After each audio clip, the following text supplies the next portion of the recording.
बेटी ये पैसे छुपा लो, मेरी दवाई के हैं, मेरे पिता बाबूलाल ने रोते हुए कहा, जब अचानक भाई वीर ने पीछे से आते ही पिता के हाथ से पैसे छीने और कहा, हरामखोर हो, मुझसे पैसे चुरा कर अपनी बेटी को दे रहे हो, अब इसी के साथ रहो। वीर ने मुझे और मेरे पिता बाबूलाल को घर से निकाला तो मैं पिता को झोपड़ी में ले आई। खुद भूखी रहकर पिता को खाना खिलाती। पिता दुआ देते कि भगवान तुझे बेशुमार दौलत दे। कुछ दिन के बाद ही मेरे पिता बाबूलाल का निधन हो गया। होश तो तब उड़े जब निधन की शाम ही पिता की दुआ सच हो गई और मैं रातों रात, मेरी माँ का निधन बहुत पहले हो गया था, जब मैं इतनी छोटी थी कि समझ भी नहीं पाती कि मौत क्या होती है। उसके बाद हमारे घर का सुकून भी चला गया। बाबूलाल मेरे पिता दिन भर मजदूरी करते और जो कुछ कमाते वो हम दोनों के गुजारे के लिए बमुश्किल काफी होता। मगर मेरा भाई वीर हमेशा से अलग था, बेरहम। माता पिता के जाने के बाद उसमें जैसे कोई दया ही नहीं रही थी। वो रोज हमारे साथ ऐसा व्यवहार करता जैसे हम उसके लिए एक बोझ हो। मैं अक्सर सोचती कि हमने ऐसा क्या किया है जो वो हमसे इतनी नफरत करता है। शायद गरीबी इंसान के दिलों को कठोर कर देती है। उस रात भी कुछ ऐसा ही हुआ। मेरे पिता बाबूलाल दिन भर की मेहनत के बाद जब घर लौटे तो उनकी हालत ठीक नहीं लग रही थी। उनके चेहरे पर पीलापन था और सांसें तेज चल रही थीं। मैंने उनका हाथ थामा, वो बुखार में तप रहे थे। मैंने चिंतित होकर उनके माथे पर हाथ रखा तो वो मुस्कुरा दिए। बेटी चिंता मत करो, मैं ठीक हूँ। मगर मैं जानती थी कि वो ठीक नहीं थे। उन्होंने कांपते हाथों से अपनी जेब में हाथ डाला और कुछ मुड़े तुड़े नोट निकालकर मेरी हथेली पर रख दिए। ये दवा के पैसे हैं, सुबह मुझे हकीम के पास ले चलना। मैंने वो पैसे देखे, शायद 200 रुपए थे। उनमें मेरी पूरी दुनिया समाई हुई थी। मैंने पैसे मजबूती से मुट्ठी में दबा लिए और सोचने लगी कि सुबह पिताजी के लिए अच्छी दवा ले आऊंगी। मगर मेरी ये खुशी ज्यादा देर टिक नहीं पाई। मैं अभी पैसे संभाल ही रही थी कि पीछे से एक सख्त आवाज सुनाई दी। ये क्या हो रहा है? मैंने चौंक कर पीछे देखा। वीर भैया दरवाजे पर खड़ा था और उसकी आंखों में वही गुस्सा था जो अक्सर मुझे डरा देता था। उसने एक कदम और आगे बढ़ाया और मेरा हाथ पकड़कर जबरदस्ती पैसे छीन लिए। ये पैसे कहाँ से आए? उसकी आवाज में सख्ती थी। पिताजी ने कमजोर आवाज में कहा, वीर, ये मेरी दवा के हैं, ये चोरी के नहीं, मैंने खुद कमाए हैं। वीर भैया व्यंग से हंसे। चोरी के नहीं? झूठ मत बोलो हरामखोर, मुझसे पैसे चुराकर इस सुमित्रा को दे रहे हो। पिताजी ने कुछ कहना चाहा मगर वीर ने गुस्से में उनका बाजू झटक दिया। निकल जाओ मेरे घर से, तुम दोनों का यहाँ कोई हक नहीं। ये शब्द मेरे दिल में तीर की तरह लगे। मैंने रोते हुए वीर के सामने हाथ जोड़े। भाई प्लीज ऐसा मत करो, हम कहाँ जाएंगे? मगर उसके चेहरे पर कोई नरमी नहीं आई। उसने हमें धक्के देकर दरवाजे से बाहर कर दिया। रात गहरी हो चुकी थी और हवा में काट देने वाली सर्दी थी। मैंने अपने पिता की तरफ देखा, वो खड़े भी नहीं हो पा रहे थे। मैंने उनका हाथ थामा और उन्हें सहारा दिया। पिताजी, हम चलते हैं, मैं हूं ना, मैं सब संभाल लूंगी। मैं खुद नहीं जानती थी कि मैंने ये बात क्यों कही। मेरे पास ना कोई ठिकाना था, ना कोई सहारा, मगर मैंने फैसला कर लिया था कि चाहे जो भी हो, मैं पिताजी को यूं असहाय नहीं छोड़ूंगी। हम कई घंटे पैदल चलते रहे, अंधेरी गलियों में, खामोश सड़कों पर। पिताजी की हालत खराब हो रही थी मगर मैं उन्हें रुकने नहीं दे सकती थी। आखिरकार हमें वो पुरानी झोपड़ी नजर आई जो बरसों पहले मेरे एक पुराने जानने वाले ने छोड़ दी थी। मैंने दरवाजा खोला। अंदर कुछ नहीं था, बस एक पुरानी चारपाई और मिट्टी के घड़े। मैंने पिताजी को चारपाई पर बिठाया और अपनी चादर उन पर डाल दी। पिताजी ने कमजोर आंखों से मेरी तरफ देखा और एक गहरी सांस भरी। बेटी, भगवान तुझे बेशुमार दौलत दे, तेरी किस्मत खोल दे, तुझे कोई तकलीफ ना हो। मैंने जबरदस्ती मुस्कुराने की कोशिश की मगर मेरी आंखें भर आईं।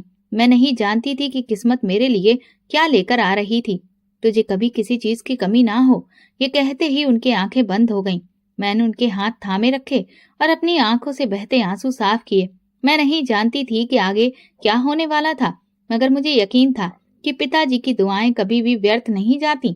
मेरे पिताजी मेरी दुनिया थे, वो दुनिया जिसमें गरीबी थी मगर सुकून था, जिसमें अभाव था मगर प्रेम की गर्माहट भी थी। मगर उस रात वो दुनिया मुझसे हमेशा के लिए छिन गई। मैंने रात भर उनका माथा सहलाया मगर बुखार था कि कम होने का नाम ही नहीं ले रहा था। सांसें थोड़ी थोड़ी देर के बाद रुकने लगती, जैसे कि उनके शरीर ने अपनी हिम्मत खो दी हो। मैंने चादर में लिपट कर उनके सीने पर सर रख दिया, जैसे छोटे बच्चे अपनी माँ की गोद में शरण लेते हैं। पिताजी, आप जल्दी ठीक हो जाएंगे। मैंने उनके सीने पर हाथ रखा, जहां उनकी सांसें किसी बोझ की तरह हल्की हो रही थी। उन्होंने धीरे से मेरी तरफ देखा। उनकी आंखों में चमक थी, मगर शरीर में वो शक्ति नहीं थी जो कुछ देर पहले तक थी। होठों पर हल्की सी मुस्कान आई, जैसे मुझे यकीन दिलाना चाहते हो कि मैं अकेली नहीं हूँ। बेटी, भगवान तुझे अपार धन संपत्ति दे, तुझे कभी किसी चीज की कमी ना हो। ये कहकर उनकी आंखें बंद हो गईं। मैंने उनके कंधे को हिलाया। पिताजी। कोई जवाब नहीं आया। मैंने झुककर उनके चेहरे पर हाथ रखा। उनकी सांसें रुक चुकी थी। पिताजी, मैंने दुख और बेबसी में चीख कर पुकारा, मगर मेरी आवाज सुनने वाला वहां पर कोई भी नहीं था। मैंने उन्हें झकझोरा। वो बस खामोश थे। मुझे लगा कि जैसे मेरी दुनिया एक पल में उजड़ गई हो। उस समय मुझे कुछ याद नहीं रहा, न सर्दी, न भूख, बस एक गहरा अंधकार था जो मेरे भीतर फैलता जा रहा था। मुझे नहीं पता कि मैं कितनी देर यूं ही उनके सीने पर सिर रखकर रोती रही। समय जैसे ठहर चुका था। शायद रात बीत गई थी, शायद कई घंटे गुजर चुके थे, मगर मुझे एहसास नहीं था। सुबह जब झोपड़ी के बाहर रोशनी फैली तो मैंने बेबसी से चारों ओर देखा। मेरे पास कुछ भी नहीं था, न कफन के लिए पैसे, न अंतिम संस्कार की व्यवस्था। मैं अनायास खड़ी हुई और गली की तरफ दौड़ पड़ी। कोई है? मेरे पिताजी नहीं रहे। भगवान के लिए कोई मेरी मदद करे। मगर मेरी आवाज सुनने वाला कोई नहीं था। जो लोग गुजर रहे थे उन्होंने पलट कर भी नहीं देखा। मैं जानती थी कि गरीबी में मरने वालों का कोई हाल पूछने वाला भी नहीं होता, मगर मैंने कभी नहीं सोचा था कि मेरे अपने पिताजी इस तरह बेबसी में दुनिया से चले जाएंगे और कोई पूछने वाला नहीं होगा। कई घंटों की कोशिशों के बाद मोहल्ले के एक बुजुर्ग ने दया दिखाई। उन्होंने एक पुरानी चादर निकाली और मेरे पिताजी को कफन के रूप में उड़ा दिया। कुछ और लोगों ने गली के बच्चों को बुलाया और इस तरह चंद अजनबी हाथों की मदद से मेरे पिता को जमीन के सुपुर्द कर दिया गया। जब मैं वापस झोपड़ी में आई तो हर चीज सुनसान थी। मैंने जीवन में कभी इतनी वीरानी महसूस नहीं की थी। उस छोटी सी जगह में पहले मेरे पिताजी की सांसें गूंजती थी, उनकी खांसी सुनाई देती थी, उनकी हल्की सी आवाज मेरे कानों में पड़ती थी, मगर अब वहां कुछ भी नहीं था। मैं चुपचाप जमीन पर बैठ गई। कुछ समझ ही नहीं आ रहा था कि अब मुझे क्या करना है। रात गहरी हो चुकी थी। झोपड़ी के अंदर एक अनजानी सी शांति थी, मगर मेरे दिल की धड़कनें उस शांति को भंग कर रही थी। मैंने धीरे धीरे नजरें उठाई और झोपड़ी के अंधेरे कोने की तरफ देखा, जहां मुझे कुछ महसूस हो रहा था, जैसे कोई वहां मौजूद हो। मेरी सांसें रुक सी गईं, हाथ बर्फ की तरह ठंडे हो गए। मैंने खुद को समझाया कि ये मेरा भ्रम है। मैंने 3 दिन से कुछ नहीं खाया था। मैं थक चुकी थी। मेरा मन शायद उलझन का शिकार था, मगर नहीं, वो आहट मैंने स्पष्ट रूप से सुनी थी। कौन है? मेरी आवाज कांप रही थी, जैसे मेरी अपनी हिम्मत भी मुझे छोड़ रही हो। जवाब में सिर्फ सन्नाटा था, मगर हवा जैसे और तेज हो गई। दरवाजे की पुरानी लकड़ी के तख्ते चरमराने लगे। मैंने तेजी से दौड़कर दरवाजा बंद कर दिया और सांस रोक कर खड़ी रही। दिल बेकाबू होकर धड़क रहा था। कुछ देर यूं ही खड़ी रही, फिर किसी तरह खुद को संभाल कर चादर में लिपटा कर लेट गई, मगर नींद आंखों से कोसों दूर थी। पिताजी के बिना ये झोपड़ी किसी शमशान के समान लगने लगी थी। मैंने आंखें बंद कर ली, मगर दिमाग में वही ख्याल गूंज रहा था। क्या कोई मेरे आसपास था? सुबह जब मेरी आंख खुली तो बाहर रोशनी फैल चुकी थी। रात के डर अब भी मेरे मन में ताजा थे, मगर मैंने खुद को संभाला। झोपड़ी के दरवाजे की तरफ देखा, वो बंद था, बिल्कुल उसी तरह जैसे मैंने रात को बंद किया था। मैंने धीरे धीरे दरवाजा खोला और बाहर कदम रखा। जैसे ही मैंने दहलीज से बाहर कदम रखा, मेरी आंखें आश्चर्य से फट गईं। मेरे पैरों के पास जमीन पर कुछ पड़ा था, एक चमकदार कीमती चीज। मैंने झुककर उसे उठाया। वो एक हीरे जड़ा सुनहरा हार था। सूरज की रोशनी में उसके रतन इस तरह चमक रहे थे जैसे आसमान में सितारे। मैंने उसे उलट पलट कर देखा। वो असली लग रहा था। मैंने अपने जीवन में कभी इतनी महंगी चीज नहीं देखी थी। ये कहाँ से आया? मेरी सांसें तेज हो गईं। कोई आया था रात को जब मैं बेखबर लेटी थी? कोई आया था और ये हार रख कर चला गया था, मगर कौन और क्यों? मैंने अविश्वास से चारों ओर देखा। गली सुनसान थी, कोई नहीं था। मैंने दोबारा खुद को चादर में लपेट लिया, जैसे किसी ने मुझे देख लिया तो ये मुझसे छीन लेगा। मेरे दिमाग में सवालों का तूफान था। ये हार कौन छोड़ कर गया? क्या ये सिर्फ एक संयोग था या किसी की साजिश? और सबसे बड़ा सवाल, अब मैं इसके साथ क्या करूं?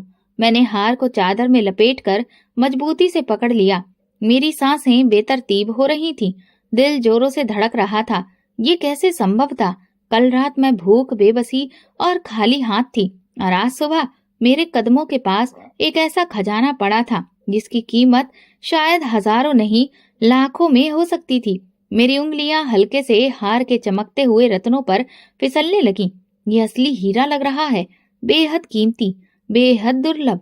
मगर ये आया कहाँ से और किसने इसे मेरे दरवाजे पर रखा? मेरे अंदर एक अजीब सी बेचैनी सिर उठाने लगी। कहीं ये चोरी का तो नहीं? अगर किसी ने इसे चुराकर यहाँ रख दिया हो, अगर कोई मुझे इसका असली मालिक समझ ले, और अगर मैं इसे रख लूं तो क्या ये सही होगा? मेरी सोच उलझने लगी। अगर ये सच में किसी की खोई हुई चीज थी तो मुझे इसे वापस कर देना चाहिए। मगर वापस करूं तो किसे? झोपड़ी के बाहर तो कोई नहीं था, गली में खामोशी थी, जैसे कभी कुछ हुआ ही ना हो। अगर मैं किसी से पूछूं कि ये किसका है तो क्या लोग मुझ पर शक नहीं करेंगे? क्या वे मुझ पर चोरी का इल्जाम नहीं लगा देंगे? मेरे दिल ने कहा कि ये शायद भगवान की तरफ से दिया गया इनाम है। मैंने झोपड़ी के अंदर कदम रखा और मैं जमीन पर गिर पड़ी। जल्दी से हार को चादर में लपेटकर एक पुराने मिट्टी के घड़े में छुपा दिया। मेरा दिल तेजी से धड़क रहा था, दिमाग में कई सवाल घूम रहे थे। ये हार आखिर आया कहाँ से? अगर ये किसी का था तो मुझे उसे लौटाना चाहिए, लेकिन किसे? और अगर मैं किसी से पूछती तो क्या लोग मुझ पर भरोसा करते? अभी मैं इन्हीं सोचों में डूबी थी कि अचानक बाहर किसी के भारी कदमों की आवाज आई। मेरा दिल जोर से धड़कने लगा। अगले ही पल दरवाजा एक झटके से खुला और वीर अंदर आ गया। उसे देखते ही मेरे अंदर डर की एक लहर दौड़ गई। उसकी आंखों में गुस्सा और घमंड भरा था, लेकिन आज उसमें कुछ और भी था, जैसे वो गुस्से में कोई बड़ा कदम उठाने आया हो। तू यहाँ छुपी बैठी है? वीर गरजा। उसकी आंखें गुस्से से लाल थीं।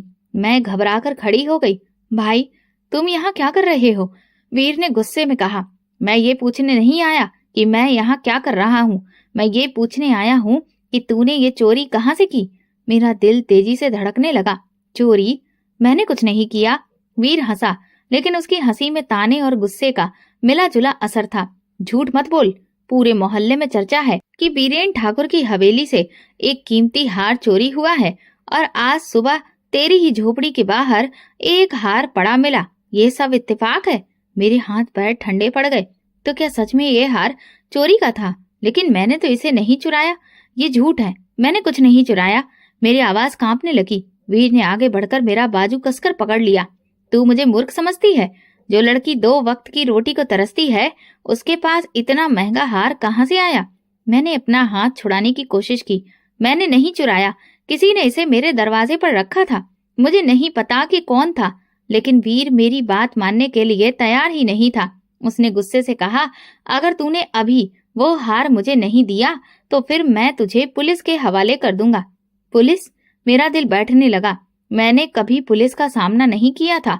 अगर वे मुझे पकड़कर ले गए तो कोई मेरी बात पर यकीन भी नहीं करेगा। लोग मुझे चोर समझ लेंगे। मेरी आंखों में आंसू आ गए। भाई, मैं तुमसे हाथ जोड़कर कहती हूँ कि मैं निर्दोष हूँ, मैंने कुछ नहीं चुराया। लेकिन वीर पर मेरी बातों का कोई असर नहीं हुआ। उसने फिर मेरा हाथ कसकर पकड़ लिया और कहा, चल मेरे साथ, पुलिस के सामने ही सच बाहर आएगा। मैंने पूरी ताकत से खुद को छुड़ाया और कुछ कदम पीछे हट गई। मेरी आंखों में डर था, लेकिन अब उसमें हिम्मत भी थी। तुम जो करना चाहो करो, लेकिन मैं बेगुनाह हूँ और मैं किसी से नहीं डरती। वीर थोड़ा चौंका, जैसे उसे मेरी हिम्मत पर यकीन ना हुआ हो, लेकिन उसकी आंखों में वही क्रूरता थी। वो मेरी तरफ बढ़ा, लेकिन मैंने फिर एक कदम पीछे ले लिया। अब मेरे अंदर डर से ज्यादा आत्मविश्वास था। मैंने कुछ नहीं किया। मैंने साफ और बुलंद आवाज में कहा। वीर के चेहरे पर गुस्से से भरी मुस्कान आ गई। अच्छा, तू मान नहीं रही? ठीक है, पुलिस ही तुझे सीधा करेगी। वो आगे बढ़ ही रहा था कि अचानक गली में किसी की भारी आवाज गूंजी।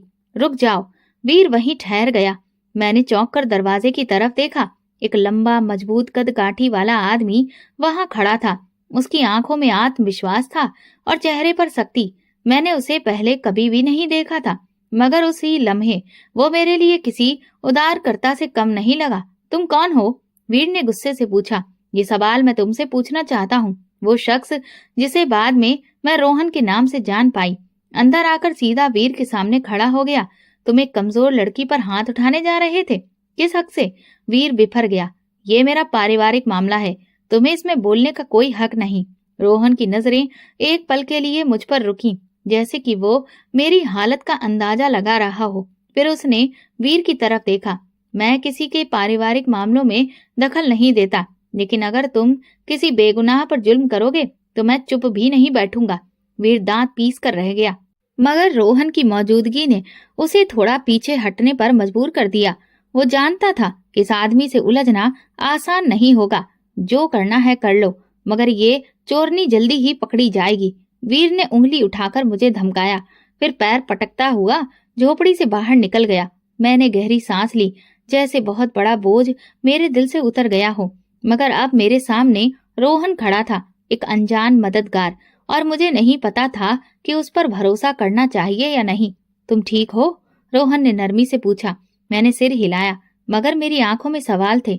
आप कौन हैं और मुझे बचाने क्यों आए थे? रोहन हल्की मुस्कान के साथ बोला, ये सवाल बाद में, अभी तुम्हें मेरे साथ चलना होगा। कहाँ? मैंने हैरानी से पूछा। एक ऐसी जगह जहाँ तुम्हारी हिफाजत होगी और जहाँ से तुम्हें इस मुसीबत से बाहर निकलने में मदद मिलेगी, उसने गंभीरता से कहा। मेरे पास कोई और रास्ता नहीं था। अगर मैं यहाँ रहती तो वीर जरूर कोई और चाल चलता और मैं खुद को और बड़ी मुसीबत में डाल देती। मैंने एक पल सोचा, फिर सिर हिला दिया। रोहन ने आगे बढ़कर दरवाजा खोला और मैं उसके पीछे चल पड़ी। हम एक बड़ी हवेली के दरवाजे पर पहुंचे। यह हवेली किसी अमीर व्यक्ति की लगती थी, ऐसी जगह जहां मैंने कभी कदम रखने की कल्पना भी नहीं की थी। यहाँ कौन रहता है? मैंने आश्चर्य से पूछा। रुबीना, वो तुमसे मिलना चाहती है, रोहन ने जवाब दिया और दरवाजा खोलकर अंदर चला गया। दिल में अनगिनत सवाल लिए मैं उसके पीछे चल पड़ी। मेरी तकदीर मुझे कहाँ ले जा रही थी और ये रुबीना कौन थी? हवेली के अंदर कदम रखते ही मैंने अपनी जिंदगी में पहली बार इतनी भव्य जगह देखी थी। ऊंची छतें, झिलमिलाते झूमर, संगमरमर के चमकते फर्श, दीवारों पर टंगी नायाब तस्वीरें, ये सब किसी सपने के जैसा था। मेरे कदम अनायास रुक गए। मैंने अपनी मैली चादर को कसकर पकड़ लिया, जैसे ये शान और शौकत मुझ पर भारी पड़ रही हो। चलो, रुबीना तुम्हारा इंतजार कर रही है, रोहन ने कहा और मुझे एक बड़े कमरे की ओर ले गया। मैं अंदर दाखिल हुई तो एक गरिमामयी महिला सामने सोफे पर बैठी थी। वो उम्र दराज थी, मगर उनकी आंखों में एक अजीब सी नरमी झलक रही थी। बेटी इधर आओ, उन्होंने कोमल स्वर में कहा। मैं झिझकते हुए आगे बढ़ी और चुपचाप खड़ी हो गई। वो मुझे ध्यान से देख रही थी, जैसे मेरी आंखों के पीछे छिपे दर्द को पढ़ने की कोशिश कर रही हो। रोहन ने मुझे सब कुछ बता दिया है, वो धीरे से बोली। तुम्हारे साथ जो अन्याय हुआ उसे सुनकर मेरा दिल दुख से भर गया। मेरे होंठ कांपे, मगर मैं कुछ कह न सकी। यहाँ बैठो, उन्होंने अपने पास जगह बनाते हुए कहा। मैं झिझकते हुए सोफे के किनारे पर बैठ गई। मेरे दिल में अजीब सी बेचैनी थी। ये सब मेरे लिए नया था, ये नरमी, ये सम्मान, ये मेहरबानी। मैं तो हमेशा ठुकराई गई थी, हमेशा अपमानित की गई थी। बेटा, तुम जब तक तुम चाहो यहाँ रह सकती हो, तुम्हें अब किसी चीज की चिंता करने की जरूरत नहीं। रुबीना ने मेरे सिर पर हाथ रखा। मेरी आंखों में आंसू आ गए। मगर मैं आपके लिए अजनबी हूँ, आप मेरे साथ इतनी मेहरबान क्यों हो कर रही हैं? रुबीना ने हल्की मुस्कान के साथ मेरी ओर देखा। कभी कभी ईश्वर किसी को हमारी जिंदगी में इसलिए भेजता है ताकि हम अपनी छोटी सी भलाई से उसकी परीक्षा को आसान कर सकें। शायद तुम्हारा यहाँ आना भी कोई संयोग नहीं। अगले कुछ दिनों में मुझे ऐसा सुकून मिला जो मैंने पहले कभी महसूस नहीं किया था। नरम बिस्तर, दिन में 3 बार भोजन, सम्मान, आराम। मगर अजीब बात यह थी कि मैं बेचैन रहती। ये सब मेरे लिए नया था, मेरे भाग्य में जैसे कभी लिखा ही नहीं था। मैं अक्सर सोचती कि मैं यहाँ आई कैसे और क्या मैं हमेशा यहाँ रह पाऊंगी। रोहन अक्सर हवेली में आता। शुरू में मैंने ज्यादा ध्यान नहीं दिया, मगर जल्दी मुझे महसूस होने लगा कि वो मुझ पर खास ध्यान दे रहा था। वो जब भी आता, उसकी नजरें अक्सर मुझ पर टिक जाती। वो मुझसे नरमी से बात करता, मेरे आराम के बारे में पूछता, और अगर कभी मैं किसी बात को लेकर परेशान नजर आती तो तुरंत मदद की पेशकश कर देता। मुझे समझ में नहीं आता था कि ये सब क्यों हो रहा था। क्या वाकई वो मेरा शुभचिंतक था या उसकी नजरों में कोई और भावना थी? हवेली में रहते हुए मुझे 1 हफ्ता हो चुका था। मगर मेरे दिल से वो बेचैनी खत्म नहीं हो रही थी जो पहले दिन से मेरे साथ थी। ये सब किसी सपने की तरह था। आरामदायक कमरे, नरम बिस्तर, हर वक्त गर्म खाना और सम्मान। मगर कहीं न कहीं मुझे लगने लगा था कि ये सब कुछ उतना सीधा नहीं था जितना दिखाई दे रहा था। रुबीना का व्यवहार मेरे साथ हमेशा माँ जैसा रहा था, मगर रोहन, उसके रवैये में दिन ब दिन अजीब सा बदलाव आ रहा था। पहले वो मेरी मदद करता था, मुझसे नरमी से बात करता था, मगर अब उसकी नजरों में कुछ और था, कुछ ऐसा जिसे मैं समझ तो रही थी मगर स्वीकार नहीं करना चाहती थी। वो जब भी आता मुझे बहुत ध्यान से देखता, कभी मेरी खैरियत पूछता, कभी हवेली के किसी काम में मेरी मदद करने की पेशकश करता और कभी अनायास ही ऐसे शब्द कह देता जिनसे मुझे अजीब सा एहसास होता। तुम इस हवेली में अच्छी लगती हो सुमित्रा, शायद तुम्हें हमेशा के लिए यहीं रहना चाहिए। वो एक दिन धीरे से बोला था। मैंने चौंक कर उसे देखा। हमेशा? मगर मैं तो यहाँ सिर्फ कुछ दिनों के लिए ठहरी हूँ। रोहन ने एक गहरी मुस्कान के साथ सिर हिलाया। हाँ शायद, मगर कभी कभी कुछ मेहमान हमेशा के लिए घर का हिस्सा बन जाते हैं। मैं उसकी बात को ज्यादा गंभीरता से नहीं लेती थी, मगर मेरे दिल में कुछ खटकने लगा था। उसी शाम जब मैं हवेली के बगीचे में टहल रही थी तो मुझे बाहर दरवाजे पर शोर सुनाई दिया। मैंने पलटकर देखा और मेरे कदम वहीं पर जम गए।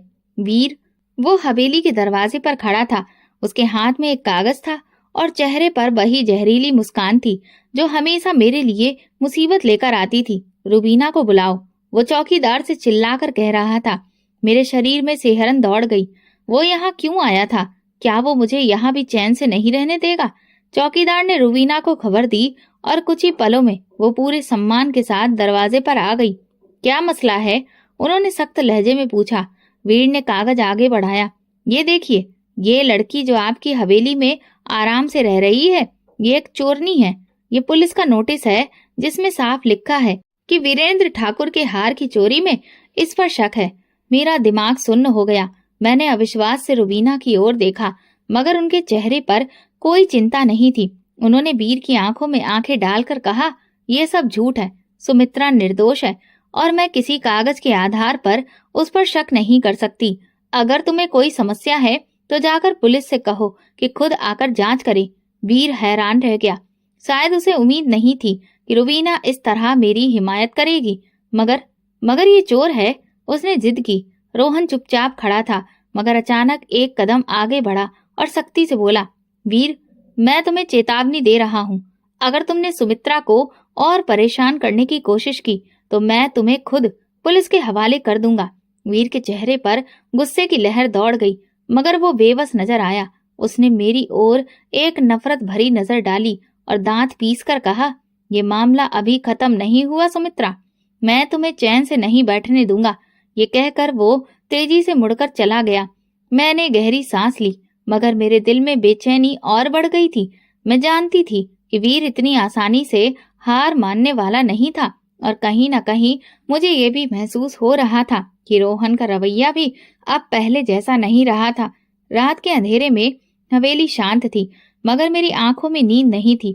वीर की बातें, रोहन का बदला हुआ व्यवहार और सबसे बढ़कर वो हार, ये सब मेरे दिमाग में एक तूफान मचा रहा था। अब मैं और चुप नहीं रह सकती थी। मुझे ये जानना था कि आखिर सच क्या है। सुबह जब मैं रुबीना के कमरे में पहुंची तो वो नाश्ता कर रही थी। मुझे देखकर उन्होंने मुस्कुराते हुए हाथ के इशारे से बैठने को कहा। बेटा, सब ठीक है? तुम कुछ परेशान लग रही हो, उन्होंने नरमी से पूछा। मेरे हाथ पसीने से भीग रहे थे, मगर मैंने हिम्मत करके पूछा, मैं आपसे एक जरूरी बात करना चाहती हूँ। उन्होंने जिज्ञासा से मेरी ओर देखा। मैंने कांपते हाथों से अपनी चादर के भीतर से वो हार निकाला जिसे मैंने झोपड़ी में छिपा रखा था। जैसे ही वो चमचमाता हुआ हार रुबीना के सामने आया, उनकी आंखें हैरानी से फैल गईं। ये तुम्हें कहाँ से मिला? उनकी आवाज में हल्का सा कंपन था। मैंने संक्षेप में उन्हें सब कुछ बता दिया। कैसे एक सुबह ये मेरे दरवाजे पर पड़ा मिला, कैसे वीर ने इसे चोरी का हार बताकर मुझे बदनाम करने की कोशिश की और कैसे मुझे खुद भी नहीं पता कि ये वास्तव में है किसका। रुबीना ने मेरे हाथ से हार लिया। उनकी उंगलियां उसके नगीनों पर कांप रही थीं। आंखों में आंसू तैरने लगे। ये हार, ये मेरी बेटी का था। उनकी आवाज रुक गई। मेरा दिल जोर से धड़का। बेटी?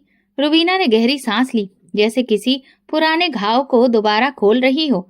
हाँ, मेरी बेटी जो बरसों पहले मुझसे बिछड़ गई थी। कमरे की आवाज अचानक भारी हो गई। मैंने अविश्वास से उनकी ओर देखा। मगर वो लापता कैसे हुई? मेरी आवाज धीमी थी, जैसे मैं ये सच्चाई जानने के लिए तैयार नहीं थी। रुबीना ने हार को सीने से लगा लिया। उनकी आंखें किसी भूली बिसरी याद को टटोल रही थी। वो बहुत छोटी थी, मुश्किल से 5 या 6 साल की। एक दिन बाजार गई और फिर कभी वापस नहीं आई। हमने उसे पूरे शहर में खोजा, हर दरवाजा खटखटाया, मगर वो नहीं मिली। पुलिस भी कुछ नहीं कर सकी। ये हार मैंने उसे जन्मदिन पर दिया था। वो इसे हमेशा पहने रखती थी। उनकी आवाज टूटने लगी और मेरी आत्मा में सिहरन दौड़ गई। मेरे कानों में गलियों की पुरानी आवाजें गूंजने लगीं। मैंने अपने बचपन की वो धुंधली तस्वीरें मन में उभरती हुई महसूस की। किसी ने मुझे जोर से पकड़ा था। मैं चीख रही थी। कहीं अंधेरा था और फिर एक अजनबी जगह, एक नया नाम, एक नई जिंदगी। मेरी सांसें तेज होने लगी। रुबीना जी, आपकी बेटी का नाम क्या था? रुबीना ने आंसू भरी आंखों से मेरी ओर देखा, जैसे उनकी जिंदगी का सबसे बड़ा दुख अब शब्दों में बदलने वाला था। सुमित्रा। जमीन जैसे मेरे पैरों के नीचे से खिसक गई। ये कैसे हो सकता है? रुबीना के होठों से निकला मेरा नाम जैसे कमरे में गूंजता ही चला गया। मेरा दिमाग सुन्न हो गया, जिसमें बेजान सा लगने लगा। क्या ये संभव था? क्या मैं वास्तव में उनकी खोई हुई बेटी थी? क्या मेरी पूरी जिंदगी एक झूठ थी? ये कैसे हो सकता है? मैंने कांपती आवाज में पूछा। रुबीना ने मेरी ओर देखा। उनकी आंखों में उम्मीद थी और डर एक साथ चमक रहे थे। उन्होंने हाथ बढ़ाया और मेरे गाल पर स्नेह से हाथ रखा, जैसे किसी सपने को सच में बदलने की कोशिश कर रही हो। मेरे पास एक चीज है जो शायद हमारे इस सवाल का जवाब दे सके, उन्होंने धीरे से कहा और अपनी अलमारी की ओर बढ़ी। उन्होंने दरवाजा खोला और अंदर से एक पुराना धुंधला हो चुका तस्वीरों का एल्बम निकाला। मैं सांस रोके उन्हें देख रही थी। वो धीरे धीरे पन्ने पलट रही थी, जब तक कि वो एक तस्वीर पर आकर रुक नहीं गई। उन्होंने वो तस्वीर मेरे सामने रख दी। मैंने झिझकते हुए उसे उठाया और मेरी आंखें आश्चर्य से फैल गईं। तस्वीर में एक मासूम बच्चा था, मुश्किल से 5 या 6 साल का, जो रुबीना जी की गोद में बैठा मुस्कुरा रहा था। बच्चे के बाल घुंघराले थे, आंखें बड़ी बड़ी और माथे पर हल्का सा घाव का निशान था, बिल्कुल वैसा ही जैसा मेरे माथे पर था। मेरे हाथ कांपने लगे। मैंने अविश्वास से अपने माथे पर हाथ फेरा और फिर तस्वीर में बच्चे के माथे की ओर देखा। वो निशान बिल्कुल एक जैसा था, एक ही जगह पर, जैसे तकदीर के हाथों ये निशानी अंकित कर दी गई हो। ये तुम हो सुमित्रा। रुबीना की आवाज भीगी हुई थी। ये मेरी बेटी है, जिसे मैंने बरसों पहले खो दिया था। उन्होंने मेरी ओर हाथ बढ़ाया, जैसे वो मेरी सच्चाई को छू लेना चाहती हूँ, जैसे वो ये यकीन कर लेना चाहती हूँ कि मैं वही हूँ जिसे वो बरसों में खोज रही थी। नहीं, ये संभव नहीं। मैंने अविश्वास से सिर हिलाया, मगर तस्वीर के रंग, उस बच्चे की आंखें, वो घाव, सब कुछ चीख चीख कर कह रहा था कि मैं ही वो गुमशुदा सुमित्रा थी। मेरी सांसें तेज होने लगी। अगर मैं आपकी बेटी हूँ तो मैं यहाँ कैसे पहुंची? मुझे अपने माता पिता के रूप में कोई और क्यों याद आता है? मेरे बाबूजी, वो तो सारी जिंदगी मेरे साथ रहे। रुबीना ने गहरी सांस ली, जैसे उन्हें मेरे अविश्वास की भावना का अंदाजा हो। शायद तुम्हें किसी ने चुरा लिया था, शायद तुम्हें बेच दिया गया था। मैं नहीं जानती, मगर मैं ये जानती हूँ कि तुम ही मेरी सुमित्रा हो। ये हार तुम्हारे पास यूं ही नहीं आया, ये निशानी यूं ही तुम्हारे माथे पर नहीं है। ये सब संयोग नहीं, ये सच है। मेरी आंखों से आंसू बहने लगे। अगर ये सब सच था तो फिर मैं कौन थी? जिससे जिंदगी को मैं सच्चाई मानती आई थी, वो तो सरासर धोखा निकली। मैंने जिस पिता को अपना सब कुछ समझा था, वो शायद मेरे पिता थे ही नहीं। नहीं, ये सब इतना आसान नहीं हो सकता। जानती हूँ बेटी। रुबीना की आवाज कांप गई। मगर सच हमेशा अपने रास्ते पर आ ही जाता है, और अब तुम्हें फैसला करना होगा कि तुम इस सच को स्वीकार करोगी या फिर इसे अनदेखा कर दोगी। कमरे की हवा बदल चुकी थी। मेरी दुनिया एक पल में बदल चुकी थी और मैं नहीं जानती थी कि मैं इसे स्वीकार कर पाऊंगी या नहीं। मेरी जिंदगी एक ऐसे मोड़ पर पहुंच चुकी थी जहां सच और झूठ के बीच की दीवार गिरने ही वाली थी। रुबीना की बातें मेरे दिल में उतर रही थी, मगर मैं अभी तक सब कुछ स्वीकार नहीं कर पा रही थी। क्या वास्तव में मैं उनकी खोई हुई संतान थी? अगर हाँ, तो मेरे वे बाबूजी कौन थे जो हमेशा मेरे साथ रहे? अगर मैं एक अमीर परिवार की वारिस थी तो इतने साल झोपड़ी में क्यों गुजारे? मगर इन सवालों के जवाब इतनी आसानी से नहीं मिलने वाले थे, क्योंकि मेरी सच्चाई छुपाने के लिए कुछ लोग पूरी ताकत से कोशिश कर रहे थे। मेरे अंदर अभी भी अविश्वास था, मगर रुबीना को पूरा विश्वास था कि मैं ही उनकी बेटी हूँ। उन्होंने घोषणा कर दी कि वो मेरा डीएनए परीक्षण करवाएंगी ताकि सच्चाई पूरी दुनिया के सामने आ जाए। ये खबर जैसे ही बाहर निकली, वीर गुस्से से भर उठा। उसके लिए सब कुछ तबाही का संकेत था, क्योंकि अगर मैं वास्तव में रुबीना की बेटी साबित हो जाती तो फिर उनका मुझ पर कोई अधिकार नहीं रह जाता, और सबसे बड़ी बात, मैं एक साधारण लड़की से एक अमीर परिवार की वारिस बन जाती। वीर ने तुरंत हरकत में आकर मुझे बदनाम करने की कोशिशें तेज कर दी। उसने मोहल्ले में फैला दिया कि मैं एक चालाक लड़की हूँ जो अमीरों को बेवकूफ बनाकर उनकी संपत्ति पर कब्जा करना चाहती हूँ। ये लड़की एक चोर थी, अब अमीर बनने की तैयारी कर रही है। वो गलियों में चीख चीख कर लोगों को भड़का रहा था, मगर रुबीना की ताकत के आगे उसकी ये साजिश नाकाम रही। वो खुलकर मेरे खिलाफ कुछ नहीं कर सकता था, लेकिन वो अभी भी चुप बैठने वाला नहीं था। इसी दौरान रोहन का व्यवहार भी बदलने लगा था। पहले वो मेरा सबसे बड़ा रक्षक था, मेरी हर मुश्किल में मेरी ढाल बना था, लेकिन अब कुछ अजीब होने लगा था। रोहन मेरे करीब आने लगा था। वो अक्सर मेरी तारीफें करता, नरमी से बात करता, और एक दिन तो उसने खुलकर कह दिया, सुमित्रा, तुम्हें एहसास भी है कि तुम कितनी भाग्यशाली हो, इतने बड़े परिवार की बेटी बन गई हो। लेकिन याद रखना, इस दुनिया में कुछ भी मुफ्त में नहीं मिलता। मैं उसकी बात सुनकर चौंक गई। क्या मतलब? वो मुस्कुराया, लेकिन उसकी मुस्कुराहट जहरीली लगी। मतलब ये कि कुछ लोग तुम्हें उत्तराधिकारी नहीं बनने देना चाहते हैं, और कुछ लोग चाहते हैं कि तुम बनो, लेकिन उनकी शर्तों पर। मुझे उस समय उसकी बात पूरी तरह से समझ में नहीं आई, लेकिन बाद में जब ये सच्चाई खुली तो मेरे पैरों तले से जमीन खिसक गई। मेरे डीएनए परीक्षण के नतीजे आने में अभी समय था, लेकिन रुबीना जी को पूरा विश्वास था कि मैं उनकी ही बेटी हूँ। उन्होंने मेरी कानूनी पहचान को स्वीकार करवाने के लिए वकीलों से बातचीत शुरू कर दी थी। यही वो समय था जब मुझे संपत्ति से वंचित करने की कोशिशें शुरू हुई। सबसे पहले रुबीना जी के एक करीबी रिश्तेदार ने दावा कर दिया कि सुमित्रा एक धोखेबाज है, और ये कि इनकी असली बेटी कहीं और है।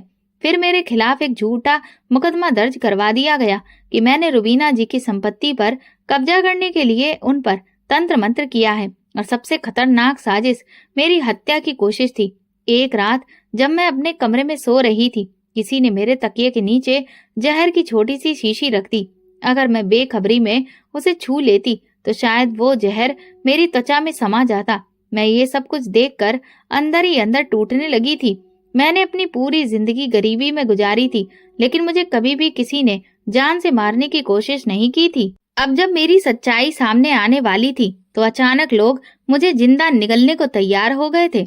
रुबीना जी ने मुझे दिलासा दिया, लेकिन मैंने उनकी आंखों में भी परेशानी देखी थी। बेटी, मैंने कभी नहीं सोचा था कि जब मैं तुम्हें वापस पाऊंगी तो तुम्हें और ज्यादा कठिनाइयों में डाल दूंगी, लेकिन मैं अब कमजोर पड़ने वाली नहीं हूँ। मैंने फैसला कर लिया है कि मैं अपनी पहचान के लिए पूरी ताकत से लड़ूंगी।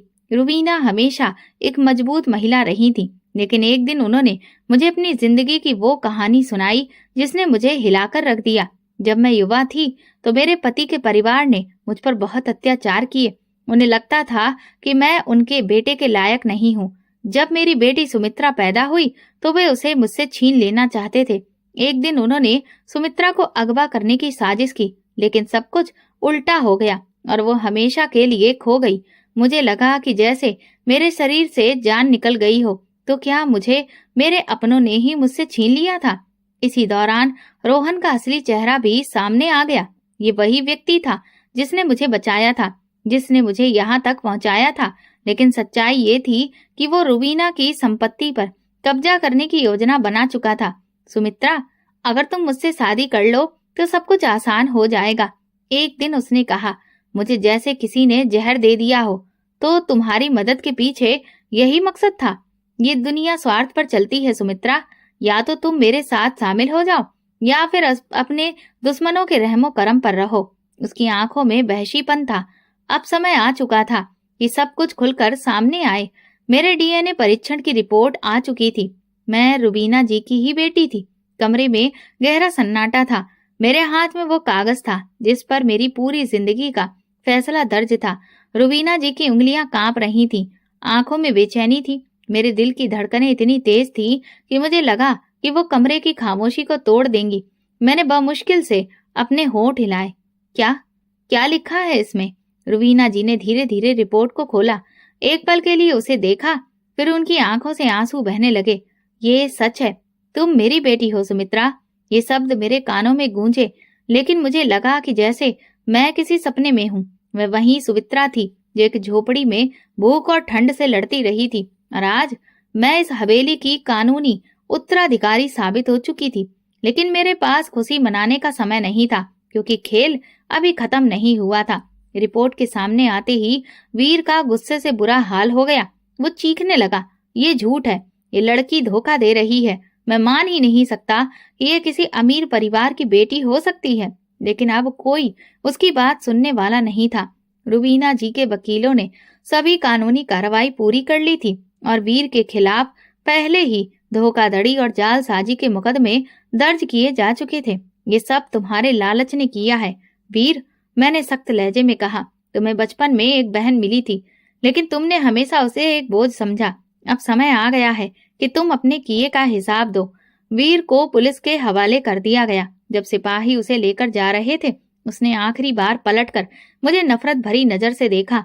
तुमने मुझे बर्बाद कर दिया सुमित्रा, मैंने बेपरवाही से कहा। नहीं, तुमने खुद को बर्बाद किया है। रोहन का चेहरा भी उतर चुका था, उसकी चालाकियां सबके सामने आ चुकी थी। रुबीना जी ने उसकी ओर देखना भी गवारा नहीं किया था।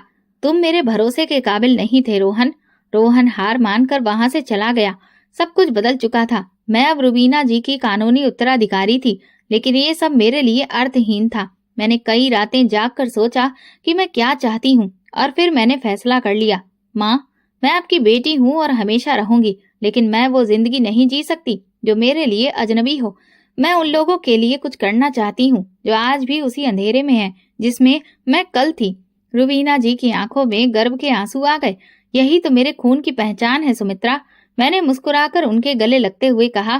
पिताजी की दुआ कबूल हो गई माँ। दोस्तों, अगर आपको हमारी कहानी पसंद आई हो तो कमेंट करके जरूर बताइए। इस वीडियो को लाइक करें और ज्यादा से ज्यादा शेयर करें। अगर आप चैनल पर नए हैं तो सब्सक्राइब जरूर करें और नोटिफिकेशन बेल को दबाएं ताकि अगली अपडेट सबसे पहले आपको मिले। धन्यवाद।